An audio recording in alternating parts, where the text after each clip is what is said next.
Assalamualaikum warahmatullahi wabarakatuh. Perkenalkan, nama saya Apoteker Lingga Ayudia Espam, peserta Latsar CPNS tahun 2022, Angkatan 15, Kelompok 3. Pada kesempatan ini, saya akan memaparkan hasil tugas saya, yaitu analisis isu efektivitas kinerja ahli pertama apoteker di UPT Puskesmas Simpang 41.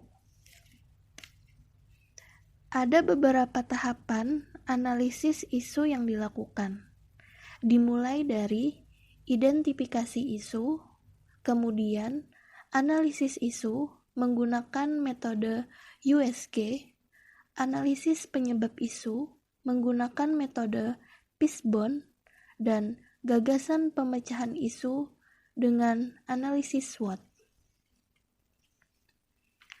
Menurut Peraturan Menteri Pendayagunaan Aparatur Negara dan Reformasi Birokrasi Nomor 13 Tahun 2021 tentang Jabatan Fungsional Apoteker, terdapat unsur kegiatan tugas jabatan fungsional apoteker yang dapat dinilai angka kreditnya, meliputi penyusunan rencana praktek kefarmasian, pengelolaan sediaan farmasi, Alkes dan BMHP, pelayanan farmasi klinik, sterilisasi sentral, penerapan kajian farmakoekonomi dan uji klinik, dan pelayanan farmasi khusus.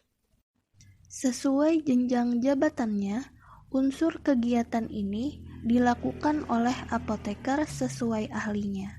Adapun penyusunan rencana praktek kefarmasian dilakukan oleh ahli muda, madya, dan utama. Sterilisasi sentral dilakukan oleh ahli muda dan madya. Penerapan kajian farmakoekonomi dan uji klinik dilakukan oleh ahli muda, madya, dan utama. Adapun pengelolaan sediaan farmasi, Alkes dan BMHP, pelayanan farmasi klinik, dan pelayanan farmasi khusus, termasuk unsur kegiatan yang dilakukan oleh apoteker ahli pertama, sesuai dengan tugas pokok saya. Menurut PMK nomor 74 tahun 2016 tentang standar pelayanan kefarmasian di puskesmas terbagi menjadi pengelolaan sediaan farmasi dan pelayanan farmasi klinik. Untuk pengelolaan sediaan farmasi terbagi menjadi beberapa tahapan. Yang pertama adalah perencanaan, pengadaan, penerimaan, penyimpanan, pendistribusian, pemusnahan dan penarikan, pengendalian dan administrasi. Untuk pelayanan farmasi klinik meliputi pengkajian resep, PIO, konseling, PTO atau pemantauan terapi obat, EPO, evaluasi penggunaan obat, home pharmacy care, dan ESO, monitoring efek samping obat. Pada bidang pengelolaan sediaan farmasi, teridentifikasi isu di tahap pendistribusian, pengendalian, dan administrasi. Pada bidang pendistribusian, teridentifikasi isu yaitu belum optimalnya pendistribusian obat dan BMHP kepada subunit puskesmas. Hal ini disebabkan karena tidak ada jadwal distribusi subunit, tidak ada SOP dan dokumentasi yang baik, tidak ada koordinasi yang baik antar farmasi dan pengelola subunit, tidak ada pembekalan pengelolaan obat pada pengelola subunit. Dampaknya, terganggunya pelayanan terhadap pasien baik di ruang farmasi maupun subunit. Sediaan farmasi yang dibutuhkan tidak terjamin tersedia. Untuk bidang pengendalian, teridentifikasi isu belum optimalnya monitoring obat-obat yang mendekati masa kadaluarsa atau expired date. Penyebabnya, tidak ada SOP dan penanggung jawab terkait pengelolaan obat yang mendekati ED. Jarang double check saat pengeluaran obat. Dampaknya, pemberian obat yang tidak memenuhi persyaratan kepada pasien.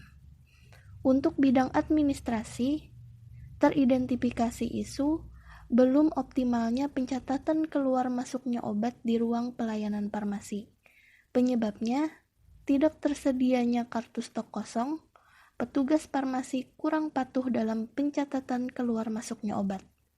Dampaknya, total pemakaian obat bulanan secara real tidak diketahui jumlahnya, dan jumlah stok optimum kurang tepat.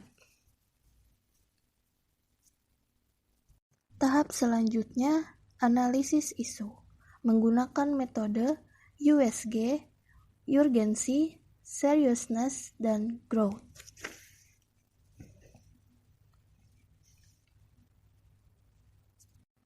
Teknik tapisan isu yang menganalisis isu dengan sistem scoring berdasarkan kategori urgency, yaitu seberapa mendesak isu harus dibahas, dianalisis, dan ditindaklanjuti.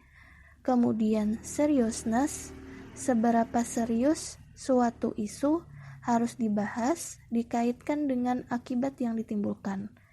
Growth, yaitu seberapa besar kemungkinan memburuknya isu tersebut jika tidak ditangani segera.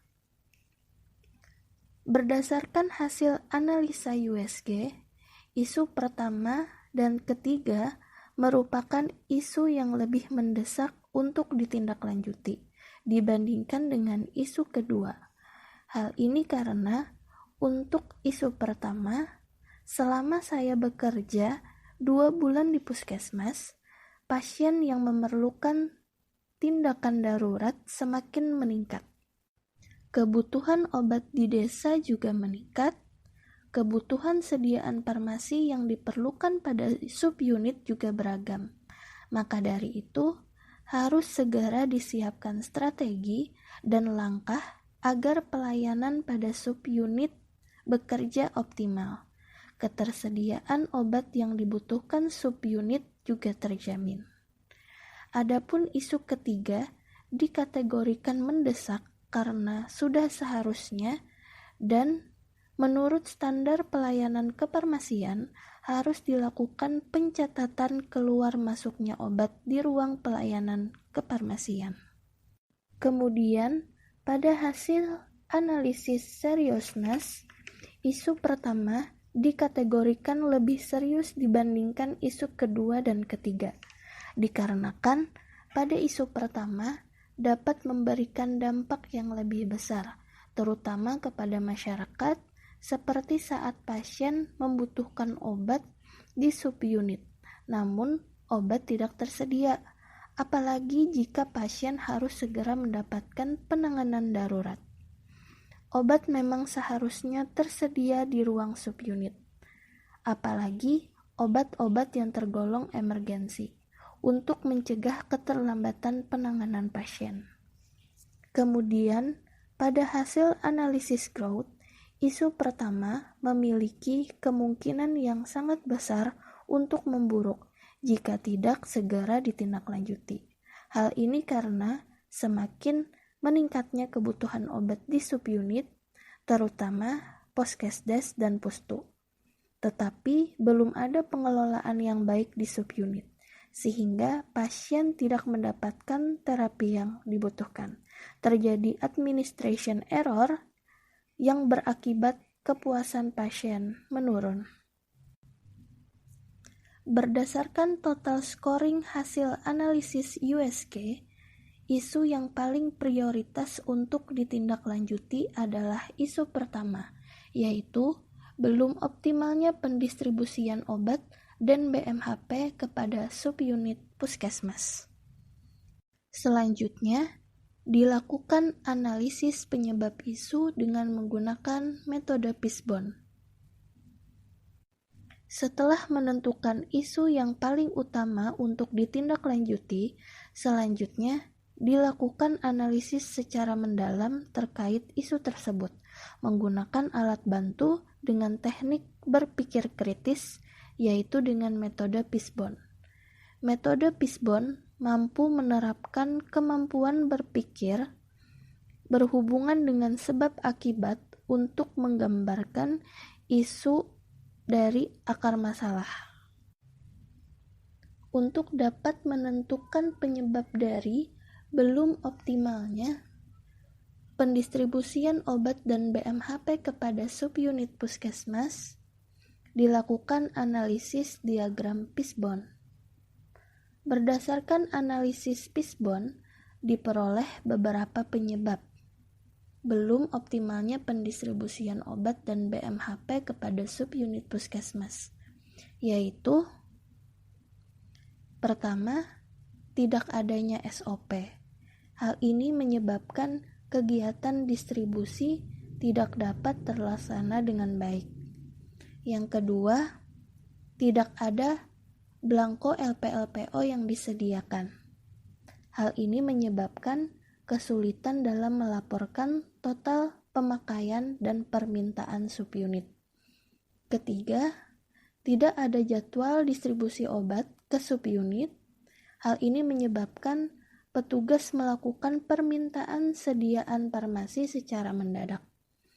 Yang keempat, tidak ada pembekalan pengelolaan sediaan farmasi terhadap pengelola subunit. Hal ini menyebabkan petugas kebingungan dalam mengelola obat di subunit. Kemudian, tidak ada koordinasi yang baik antara petugas farmasi dan pengelola subunit. Hal ini menyebabkan kurang efektif kerja di masing-masing subunit. Akibat dari semua penyebab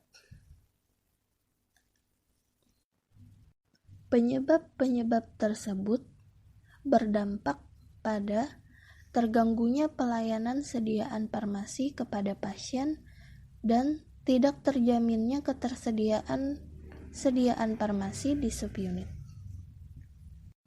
Tahap selanjutnya, gagasan pemecahan isu dengan analisis SWOT.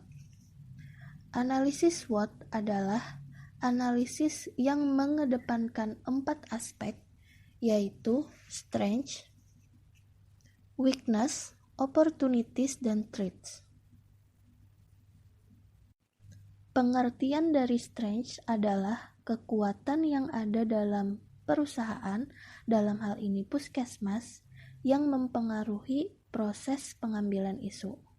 Kekuatan yang ada pada puskesmas untuk mendukung agar terpecahkannya isu belum optimalnya pendistribusian obat ke subunit itu adalah SDM cukup, terdapat tempat penyimpanan sediaan farmasi yang cukup di subunit, dan pasien di jam pelayanan sedikit. Kemudian, pengertian dari weakness adalah kelemahan yang ada dalam suatu organisasi, dalam hal ini puskesmas, yang mempengaruhi proses pengambilan isu. Yang menjadi weakness dalam pemecahan isu di sini adalah pengelola subunit kurang serius mengelola sediaan farmasi di subunit. Kemudian, pengertian opportunities adalah peluang yang ada yang bisa menjadi kesempatan terjadinya pemecahan isu. Dalam hal ini adalah terdapat 2 orang apoteker yang dapat memberikan pembekalan dan bimbingan kepada pengelola subunit. Adapun threat, yaitu ancaman yang berasal dari faktor eksternal yang berpotensi menghambat pemecahan isu. Ancaman dalam hal ini adalah terjadi kehilangan sediaan farmasi di subunit, dan LPLPO subunit tidak dilaporkan tepat waktu. Tahapan selanjutnya adalah alternatif penyelesaian isu. Isu yang terpilih di sini adalah belum optimalnya pendistribusian obat dan BMHP kepada subunit puskesmas. Hal ini disebabkan karena tidak adanya jadwal distribusi subunit tidak ada SOP dan dokumentasi yang baik, tidak ada koordinasi yang baik antara farmasi dan pengelola subunit, kurangnya skill petugas dalam mengelola sediaan farmasi.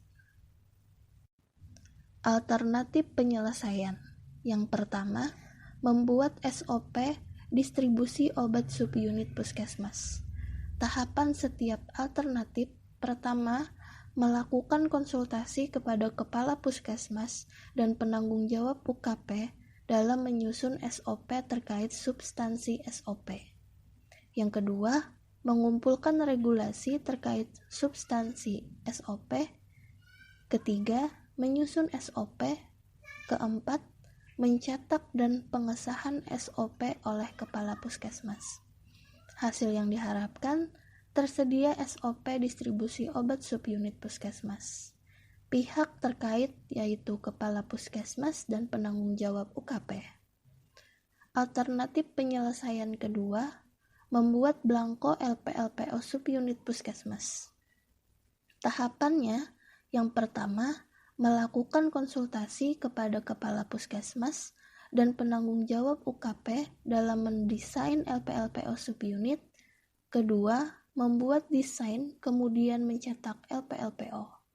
Hasil yang diharapkan, tersedianya belangko LPLPO subunit.